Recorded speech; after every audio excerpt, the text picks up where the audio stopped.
Welcome to all. आपका स्वागत है बायोलॉजी गुरु में और हम कर रहे हैं शुरू द टॉपिक गोल्जी एपरेटस, जिसे कहते हैं हम dictyosome in the case of plants. Okay, क्योंकि ये अनकनेक्टेड यूनिट्स के रूप में रहते हैं। ये अपन चर्चा करेंगे बाद में अनकनेक्टेड का मतलब क्या है। सबसे पहले हम इसकी हिस्ट्री के बारे में पढ़ लेते हैं। तो साइंटिस्ट इनका नाम था कैमिलो गोल्जी इन 1898। इन्होंने सबसे फर्स्ट टाइम इसको ऑब्जर्व किया था। इन्होंने बताया था कि जैसे ये सेल है और सेल के अंदर न्यूक्लियस है, न्यूक्लियस के पास यहाँ पर कुछ डेंसली स्टेन रेटिकुलर स्ट्रक्चर कहाँ पाए जा रहे हैं, near the nucleus is called Golgi body. क्योंकि कैमिलो गोल्जी ने खोजा था इसलिए इसका नाम रख दिया गोल्जी बॉडी। ठीक है, और प्रेजेंट इन यूकैरियोट्स। लेकिन यूकैरियोट्स में भी कुछ सेल्स हैं इनमें गोल्जी बॉडी नहीं होती है। वो है आपके mature seed tubes. Okay, that is present. कहाँ होते हैं मैच्योर सीड ट्यूब्स, कहाँ पे बता रहे हैं, फ्लेम में। ओके, मैच्योर मैमल्स आरबीसी में भी नहीं होंगे। Sperm cell of bryophytes and pteridophytes में इनमें भी नहीं होंगे। और भी सेल्स है, एक जनरल आइडिया दे दिया। प्रोकैरियोट्स में तो होते ही नहीं हैं। अब इनको देखा जाए किस तरीके से होता है, तो ये basically they are composed of 4 part हैं, सिस्टर्नी, ट्यूब्यूल्स, वेसिकल्स और गोल्जियन वैक्यूल्स। अब सिस्टर्नी जो है ना, ये आपको दिख रही है लंबी लंबी इस तरीके से रहेंगी, ये सिस्टर्नी है। ओके, इनको सिस्टर्नी बोलते हैं। अब सिस्टर्नी कैसी है, they are flat. Okay, disc shaped sac है। इनका डायमीटर होता है 0.5 से लेके 1.0 डायमीटर के होते हैं। और इनकी नंबर जो होता है, नंबर की हम बात करें तो 4 to 8 वेरी इन नंबर। एक सेल में एक जैसे नंबर रहेंगे, लेकिन दूसरी सेल में इनका नंबर वेरी हो जाएगा। ओके, नाउ अब ये कैसे रखते हैं, ये एक दूसरे के ऊपर लगे हुए हैं, दे आर स्टैक्ड। ठीक है, पैरेलल टू ईच अदर, इस तरह लगे हुए हैं। And they are concentrically arrange near the nucleus के पास में लगी रहती है। ठीक है, और ये नेक्स्ट क्या है, tubules, tube like structure, vesicles छोटे होते हैं और वैक्यूल बड़े होते हैं। तो ये चारों कंपोनेंट हो गए। अब हम डायग्राम देखते हैं सीधा। ठीक है, डायग्राम में ये हो रहा है कि इसमें देखा जाए तो इसमें ये RER दिख रहा है, राइबोसोम दिख रहे हैं, ये SER है। सीक्वेंस देखिए, RER then SER then transitional vesicle लिखा है, और ये है आपके गोल्जी बॉडी। अब गोल्जी बॉडी के गोल्जी एपरेटस की ये जो न्यूक्लियस वाला सिरा है ना, ये छोटा होता है। ओके, इसको बोलते हैं सिस फेज। क्या बोलते हैं, सिस फेज। और जो बड़े बड़े दिख रहे हैं ना आपको, ये देखो यहाँ से लेके यहाँ तक, इसको बोलते हैं ट्रांसफेज। तो उसमें 2 फेज होते हैं, सिस फेज और ट्रांसफेज। यहाँ से स्टार्टिंग होती है इसलिए बोलते हैं फॉर्मिंग फेज, यहाँ बनते हैं। इसी को कॉन्वेक्स या प्रॉक्सिमल मतलब पास के। दूसरा face trans face, maturing face, concave face and distal मतलब क्या होता है, दूर के, नहीं कहते चंदा मामा, डिस्टल के, दूर के। ओके, तो ये आपके हो गए। तो ये नाम आपको याद रखने पड़ेंगे। अब गोल्जी बॉडी में ये हमने कहा कंसेंट्रिकली दे अरेंज कहाँ पे, नियर द न्यूक्लियस। तो न्यूक्लियस के पास में अरेंज हैं। ठीक है, एक लाइन और, अगर आप देखोगे सिस फेज और ट्रांसफेज को, दोनों एक दूसरे से एंटायरली डिफरेंट हैं। एंटायरली दे आर डिफरेंट, क्योंकि ये बड़े हैं और ये छोटे हैं, but they are interconnected, लेकिन एक दूसरे से इंटर कनेक्टेड हैं। कैसे कनेक्टेड हैं, चलिए देखते हैं। अब हम बताना ये चाह रहे हैं कि जैसे कि आपका RER है। ठीक है, RER में क्या होगा, प्रोटीन सिंथेसिस होगा। ओके, SER में क्या बनेगा भाई, लिपिड बनेगा। तो RER से जो प्रोटीन होती है वो कहाँ से जाती है, वो ये घूमते घामते कहाँ से कहाँ जाएगी, SER में जाएगी। और SER में यहाँ पे पैकिंग होगी छोटे छोटे वेसिकल के रूप में, जिसे कहते हैं ट्रांजिशनल वेसिकल। ट्रांजिशन का मतलब होता है बीच में आ रहे हैं। और ये किससे जुड़ेंगे, ये जुड़ रहे हैं किस पेज से, सिस पेज से। तो क्वेश्चन आता है कि RER से आने वाली प्रोटीन या SER से आने वाली प्रोटीन जो किसके रूप में आती है, ट्रांजिशनल वेसिकल के रूप में, और किससे जुड़ती है, सिस फेज या ट्रांसफेज। तो आपको दिख रहा है डायग्राम में किस फेज में, सिस फेज या फॉर्मिंग फेज या कॉन्वेक्स फेज।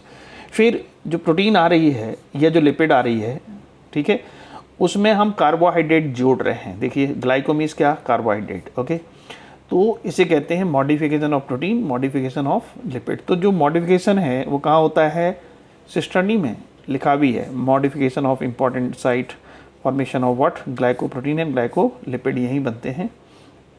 अब ग्लाइकोप्रोटीन का बनना क्या कहलाता है? ग्लाइकोसिलेशन। ओके, ग्लाइकोलिपिड का बनना कहलाता है ग्लाइकोसिडेशन। तो कैसे रखना है? डी सिडेशन, लिपिड ऐसे रखना। तो सिडेशन वाला लिपिड हो गया, साइलेशन वाला प्रोटीन हो गया।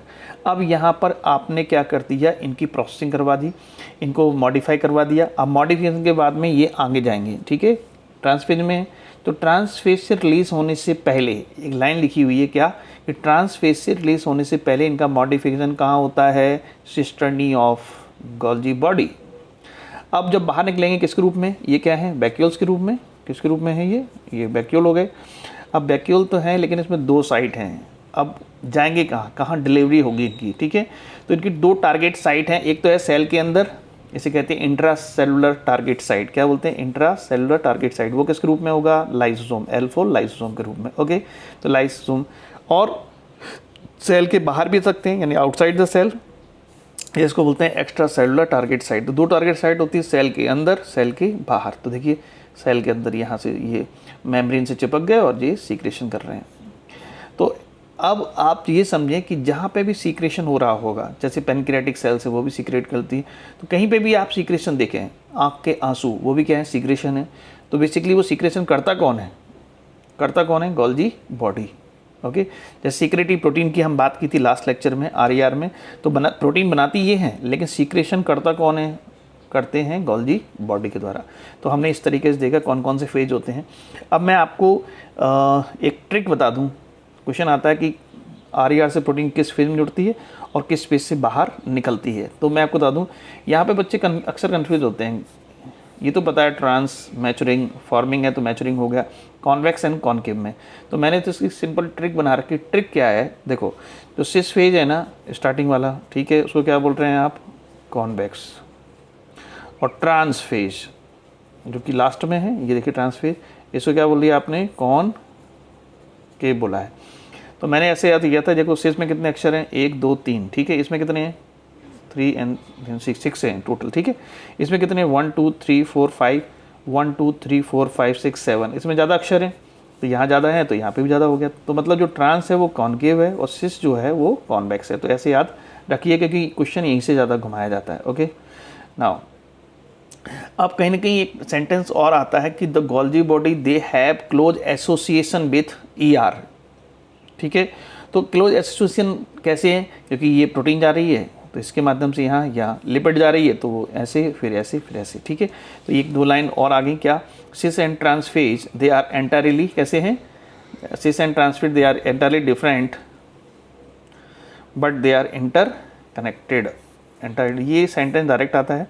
Golgi body remain close association with the ER। Okay, now next क्या है कि फंजाई में हमने देखा था गोल्जी बॉडी का नंबर, जो सिस्टर्नी का नंबर होता है वो कितना होता है? 4 to 8 होता है। 1 2 3 4, ओके, 4 to 8 देखा था। लेकिन फंजाई के केस में केवल सिंगल सिस्टर्नी होती है, इसलिए बोलते हैं यूनी सिस्टर्नी। एक्स्ट्रा पॉइंट हो गया। फंक्शन की हम बात करें तो फंक्शन में क्या क्या होता है? फंक्शन में होते हैं इनके PPT याद करना है, PPT। ओके, PPT बनाते हैं ना, processing, packaging and then transport. तो प्रोसेसिंग का मतलब क्या है? जो प्रोटीन आ रही थी ना RER से, उसमें कार्बोहाइड्रेट जोड़ दिया, ग्लाइको जोड़ दिया, ग्लाइकोप्रोटीन बन गई। SER से लिपिड आ रही, उसमें ग्लाइको जोड़ दिया, ग्लाइकोलिपिड बन गई। तो ये क्या हो? प्रोसेसिंग। अब इसको पैक किया था, पैक करने के बाद में भेज रहे थे कहाँ की? ट्रांसफेज की ओर। कहाँ की भेज रहे थे? ट्रांसफेज की ओर। ओके, तो ये ट्रांसपोर्ट हो गया। ट्रांसपोर्ट क्या करेंगे? ट्रांसपोर्ट में 2 चीज़ें हैं। ये डिलीवरी कहाँ से करते हैं? ट्रांसफेज से। ओके, 2 चीज़ें हैं कहाँ पे? एक तो इंट्रासेलुलर यानी सेल के अंदर, सेल के अंदर एक ही साइट है, वो साइट क्या है? लाइसोम में जाएगा बस। बाकी जनरली ये सीक्रेटरी, ठीक है, एक्स्ट्रा सेलुलर यानी कि आउटसाइड द सेल सीक्रेशन के रूप में करते हैं। ओके, यहाँ पे हम आपको बताते हैं प्रोसेसिंग, पैकेजिंग। तो एक सुना देते हैं आपको कुछ। बच्चों की डिमांड भी थी कि सर एक आध चुटकुला हो जाए, तो मैंने कहा चलो करवा देते हैं।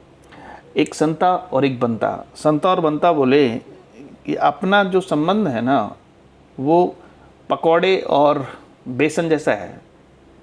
तो उसने कहा ऐसे कैसे? कह रहे जब बेसन सनता है तब पकौड़ा बनता है।